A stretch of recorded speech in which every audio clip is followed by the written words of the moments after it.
नमस्कार विद्यार्थियों, मैं विजय उपस्थित हूँ 10th क्लास प्रोज के फर्स्ट चैप्टर के साथ, जो कि है a letter to God written by G.L. Fuentes. यह कहानी एक किसान के ईश्वर में अटूट विश्वास को दर्शाती है।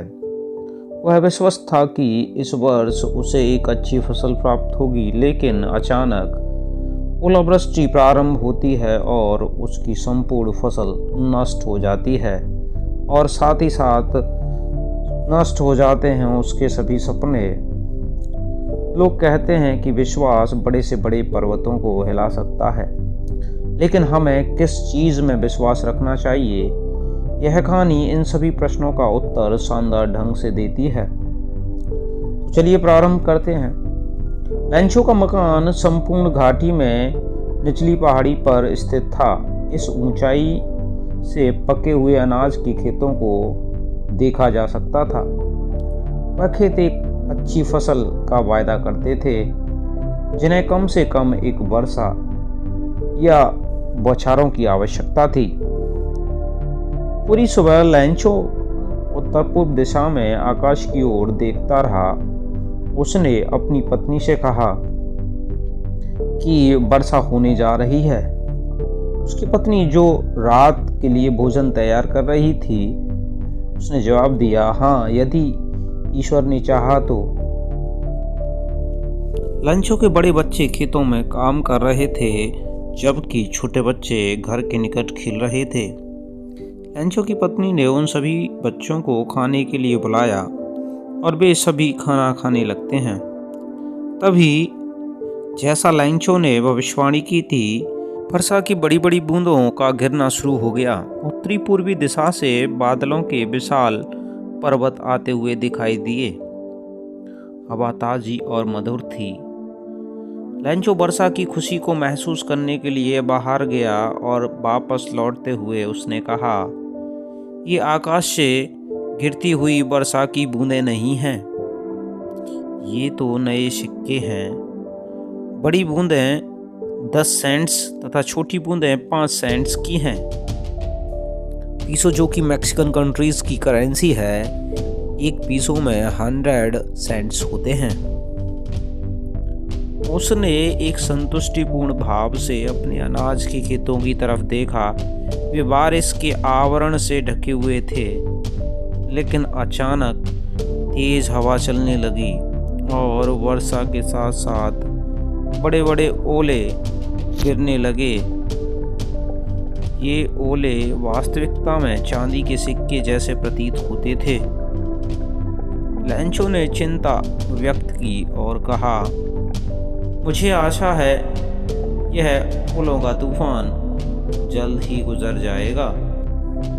लेकिन वैसा नहीं हुआ। ओलावृष्टि संपूर्ण घाटी में 1 घंटे तक हुई। लैंचो के खेत बर्फ की चादर से सफेद हो गए। ऐसा लगता था कि वे नमक से ढके हुए हों।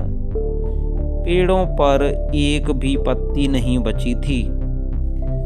फसल के फूल उनके पौधों से झड़ चुके थे। लैंचो की आत्मा दुख से भर गई। जब तूफान समाप्त हो गया तो वह अपने खेतों के बीच खड़ा हो गया और उसने दुख से अपने बच्चों से कहा, एक टिड्डियों का दल इतना नुकसान नहीं करता, लेकिन ओले ने तो कुछ भी नहीं छोड़ा। इस वर्ष हमारे पास बिल्कुल अनाज नहीं होगा। हमारी सारी मेहनत व्यर्थ चली गई। हमारी सहायता करने वाला कोई भी नहीं है। इस वर्ष हम सब को भूखा रहना पड़ेगा। वह एक दुखद रात थी, लेकिन परिवार के प्रत्येक सदस्य के हृदय में एक आशा थी, ईश्वर से सहायता। लैंचो ने कहा, इतना मत घबराओ, हालांकि यह एक पूर्ण क्षति प्रतीत होती है। याद रखो कि कोई भी भूख से नहीं मरता, और लोग भी यही कहते हैं। सारी रात लैंचो अपनी एकमात्र आशा के बारे में सोचता रहा, ईश्वर से सहायता की उम्मीद। ईश्वर सब देखता है। लैंचो अपने खेतों में एक बैल की तरह मेहनत करता था, लेकिन फिर भी वह लिखना जानता था। अगले दिन उसने एक पत्र लिखा और उसने उसे खुद शहर जाकर पोस्ट कर दिया। उसने लिखा, हे ईश्वर, यदि तुम मेरी सहायता नहीं करोगे तो मेरा परिवार और मैं इस वर्ष भूखे रहेंगे। मुझे अपने खेत को फिर से बोने के लिए तथा अगली फसल पकने तक जीवित रहने के लिए 100 पेसोस की आवश्यकता है, क्योंकि ओलावृष्टि ने मेरी सारी फसल नष्ट कर दी है। उसने लिफाफे पर लिखा ईश्वर को और उसे पत्र पेटिका में डाल दिया। डाकघर का एक कर्मचारी जो डाकिया था, डाकघर में भी सहायता करता था। वह जोर से हंसते हुए अपने बॉस के पास गया और ईश्वर के लिए लिखे गए पत्र को उसे दिखाया। एक डाकिये के रूप में अपने पूरे जीवन काल में उसने ऐसा पत्र कभी नहीं देखा था जो ईश्वर के लिए लिखा गया हो।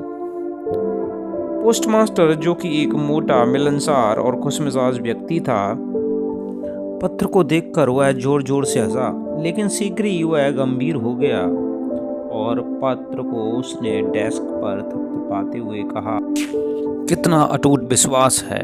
काश इस पत्र के लेखक की तरह परमात्मा में मेरी भी आस्था होती। पत्र के लेखक का ईश्वर में विश्वास ना डगमगा जाए, इसलिए पोस्टमास्टर को एक विचार आया कि इस पत्र का उत्तर दिया जाए। लेकिन जब उसने पत्र खोला तो यह स्पष्ट हो गया कि उस पत्र का उत्तर देने के अलावा कुछ अन्य चीज़ की भी ज़रूरत थी। उसने अपने सभी कर्मचारियों से थोड़े थोड़े पैसे एकत्रित किए और उसने स्वयं भी अपने वेतन का कुछ हिस्सा दिया और उसके अनेक मित्रों ने भी दान के रूप में कुछ न कुछ दिया। उसके लिए 100 पेसोस एकत्रित करना काफ़ी मुश्किल था, इसलिए वह केवल 70 पेसोस ही एकत्रित कर सका। उसने 70 पेसोस को लिफाफे में रखा और लिफाफे पर लैंचो का पता लिखा और लिफाफे के अंदर पैसों के साथ एक पत्र भी डाल दिया, जिस पर केवल एक शब्द हस्ताक्षर के रूप में लिख दिया, गॉड। अगले रविवार को लैंचो अन्य दिनों की तुलना में यह पता लगाने के लिए थोड़ा जल्दी आ गया कि क्या उसके लिए कोई पत्र है। स्वयं पोस्टमैन ने ही उसे पत्र थमाया। पोस्टमास्टर एक नेक कार्य करने वाले व्यक्ति की संतुष्टि का अनुभव करते हुए अपने दफ्तर से देख रहा था। लैंचो ने धन को देखकर जरा भी हैरानी प्रदर्शित नहीं की। ऐसा उसका दृढ़ विश्वास था, लेकिन जब उसने धन को गिना तो वह क्रोधित हो गया। उसने कहा, ईश्वर गलती कर ही नहीं सकता है और न ही वह मेरी सहायता करने से मना कर सकता है। शीघ्र ही लैंचो कागज और स्याही मांगने के लिए खिड़की पर गया और उसने लिखना शुरू किया। पत्र लिखने के बाद वह स्टाम्प खरीदने के लिए खिड़की पर गया, जिसे चाटकर उसने उसे हथेली मारकर चिपका दिया। जैसे ही उसने पत्र को पत्र पेटिका में डाला, वैसे ही पोस्टमास्टर इसे खोलने के लिए गया। पत्र में लिखा था, ईश्वर, वह पैसा जो मैंने आपसे मांगा था उसमें से केवल 70 पेसोस ही मुझे प्राप्त हुए। बकाया पैसा भी मुझे शीघ्र भेजें, क्योंकि मुझे धन की अत्यधिक आवश्यकता है। लेकिन कृपा करके इसे डाक द्वारा ना भेजें, क्योंकि डाकघर के कर्मचारी ठगों का एक समूह है।